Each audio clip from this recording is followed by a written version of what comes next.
Setahun sistem pendidikan negara diuji kerana pandemik COVID-19. Namun hari ini, sesi persekolahan bagi tahun 2021 akhirnya membuka tirai apabila murid prasekolah tahun 1 dan tahun 2 dibenarkan hadir ke sekolah. Dan untuk mengulas lanjut mengenai setahun sistem pendidikan negara diuji, kita akan bersama dengan Tan Sri Alimuddin Muhammad Dom, iaitu bekas Ketua Pengarah Pelajaran Malaysia. Assalamualaikum Tan Sri. Waalaikumsalam.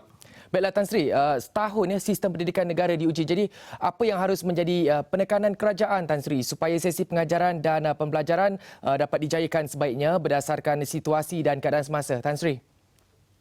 Ya, sebagaimana yang kita tahu bahawa setahun sekolah proses pendidikan pengajaran dan pembelajaran terganggu akibat daripada COVID. Namun demikian, ini boleh dikatakan bermulanya satu new normal, satu kebiasaan baru di mana menjadi cabaran kepada pelajar-pelajar dan guru. Dan apa yang jelas apabila sekolah ditutup, jadi pihak kementerian mencari satu kaedah atau mood baru di dalam PNPR, iaitu menggunakan komputer online, menggunakan didik TV, WhatsApp, portal-portal dan juga kaedah-kaedah yang agak berkesan kalau dibandingkan dengan bersemuka dengan guru. Dan kita dapati bahawa ibu bapa dan juga murid-murid telah mengikuti kaedah baru ataupun mood baru pengajaran dan pembelajaran, dan kita harap ianya memberi kesan yang baik kepada pelajar-pelajar kita. Demikian juga kepada guru-guru tugas profesional mereka tidak lagi sebagaimana biasa. Mereka perlu mempertingkatkan kaedah-kaedah khususnya melalui online ini untuk lebih kreatif dan juga untuk menarik minat kepada pelajar-pelajar. Dan ini satu juga perkembangan yang baru dan cabaran kepada guru-guru kita. Namun demikian apa yang saya dapati bahawa berkait dengan falsafah pendidikan negara itu terus berjalan sebagaimana biasa, di mana kita dapati bahawa guru-guru dan juga pihak sekolah berusaha untuk membolehkan bakat dan juga keupayaan pelajar-pelajar ini terus ditingkatkan, dan juga berkait dengan nilai-nilai seperti nilai kerjasama, tanggungjawab, rajin, berusaha dan sebagainya terus ditingkatkan walaupun terdapat masalah-masalah semasa COVID ini. Walau bagaimanapun ucapan tahniahlah kepada pelajar-pelajar tahun 1, 2 yang telah dibenarkan dan kemudian diikuti dengan pelajar-pelajar di sekolah menengah, dan kita mengharapkan keadaan akan pulih tidak lama lagi, membolehkan pelajar-pelajar mengikuti pelajaran mereka sebagaimana biasa. Baik, Tan Sri tadi ada menyebut mengenai guru-guru, dan ini soalan yang memfokuskan kepada guru-guru juga seperti kita tahu peralihan dan kesediaan pendidikan negara. Jadi apakah aspek utama yang harus dititik beratkan Tan Sri supaya guru-guru boleh mempersiapkan diri sebaiknya untuk mendepani sesi persekolahan secara bersemuka yang sudah bermula secara berperingkat bermula hari ini, Tan Sri? Ya, sebagai saya ingin merujuk kepada Pelan Pembangunan Pendidikan Malaysia 2013-2025 yang berjalan selama 13 tahun, dan sekarang ini telah masuk gelombang ketiga iaitu fasa 2021 hingga 2025. Dan kalau kita lihat dalam bab 5 ditekankan tentang peranan guru memang guru disarankan supaya mencari kaedah-kaedah baru di dalam pengajaran mereka. Dan kebetulan sekarang ini apabila PNPR dilaksanakan, guru-guru terus mencari satu inovasi baru di dalam ICT. Kemudian satu lagi kaedah memupuk berkongsi amalan terbaik. Jadi sudah tentulah hubungan akrab di kalangan guru-guru untuk membincangkan apakah kaedah-kaedah yang terbaik kepada pelajar-pelajar. Dan kita dapati bahawa guru-guru saya rasa lebih tercabar lagi lah urusan harian mereka. Mereka terpaksa mencari kaedah-kaedah yang baru, dan ini sebenarnya bagus dari segi perkembangan ICT kita. Dan kalau saya boleh kaitkan dengan ucapan Yang Amat Berhormat Perdana Menteri kita berkaitan dengan uh, setahun beliau melaksanakan tugas ni, iaitu tentang kemahiran digital kan. Dan memang dalam Pelan Pembangunan Pendidikan ditekankan tentang penguasaan ICT ni. Jadi sudah sampai masanya guru-guru berusaha keras supaya kemahiran digital ini terus ditekankan kepada pelajar-pelajar, kerana ia mempunyai kaitan pula dari segi ekonomi dan pembangunan negara selanjutnya selepas ini. Okey, Tan Sri. Tadi Tan Sri ada menyebut mengenai inovasi dan juga cabaran yang didepani guru-guru sepanjang proses PDPR berlangsung.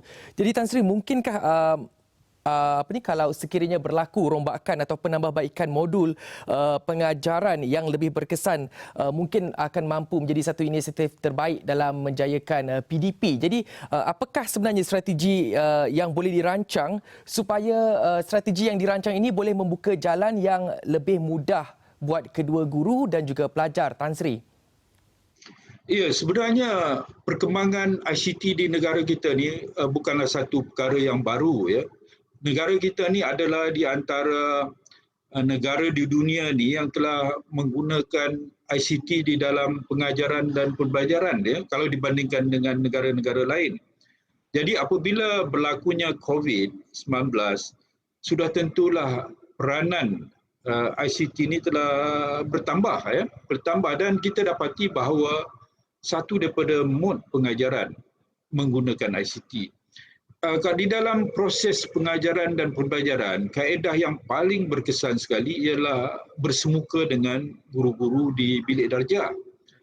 Namun demikian, disebabkan sekolah telah ditutup, kita dapati Kementerian Pendidikan terpaksa mencari satu kaedah lain yang berkesan.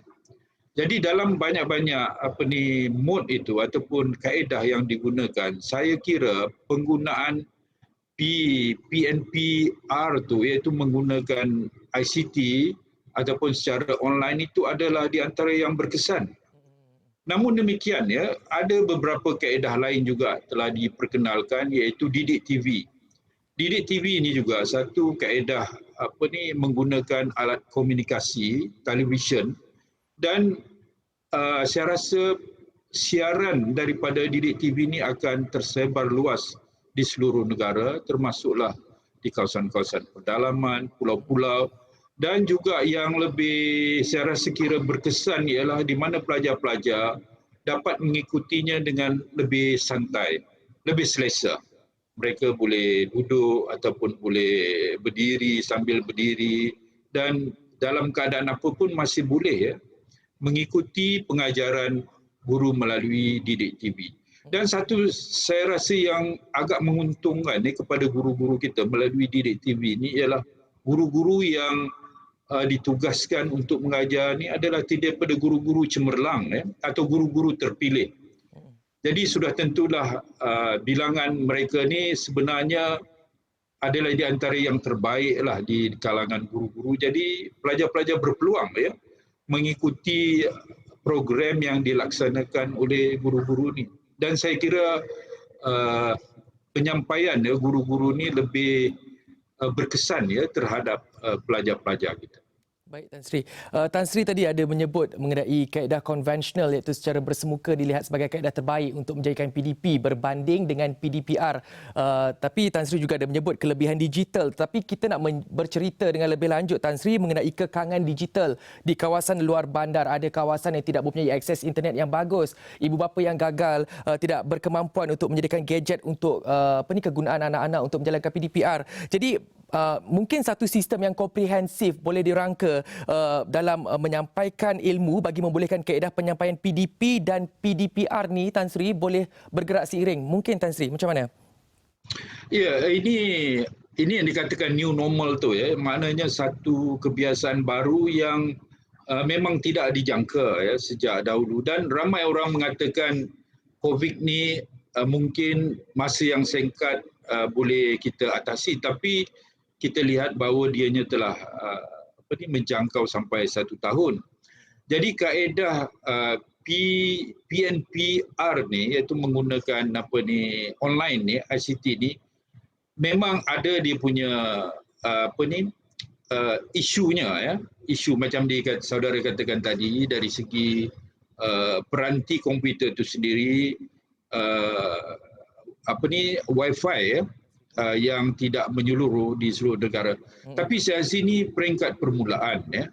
Dan beberapa langkah telah diatasi. Saya dapati bahawa apa yang saya dimaklumkan ya, Kementerian Pendidikan sendiri pun sedang berusaha ya untuk menyediakan peranti komputer, mungkin menyediakan kemudahan-kemudahan ya, penggunaan komputer di tempat-tempat tertentu.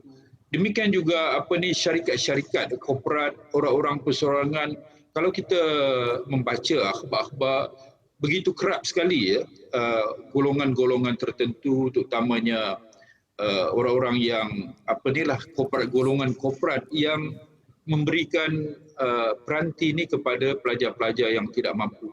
Dan saya cuba kaitkan dengan pelan pembangunan pendidikan ya.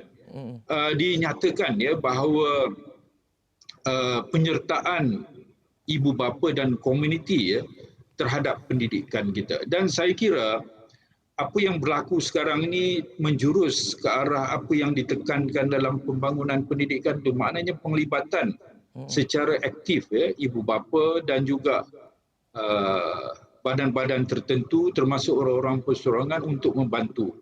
Dan isu ini saya rasa lama kelamaan akan dapat kita atasi. Ini peringkat awal ya. Dan kita bagi sedikit masa lagi, saya kira banyak ya usaha-usaha sedang dibuat sekarang ni. Ada juga pihak-pihak tertentu yang memberikan tawaran ya untuk pembelian secara angsuran alat-alat komputer. Dan ibu bapa nampaknya ini satu kelebihan lah. Ibu bapa sekarang ni nampaknya terlibat secara langsung ya menyediakan mungkin peruntukan daripada kewangan mereka sendiri untuk membeli peralatan ni untuk kemudahan anak-anak mereka.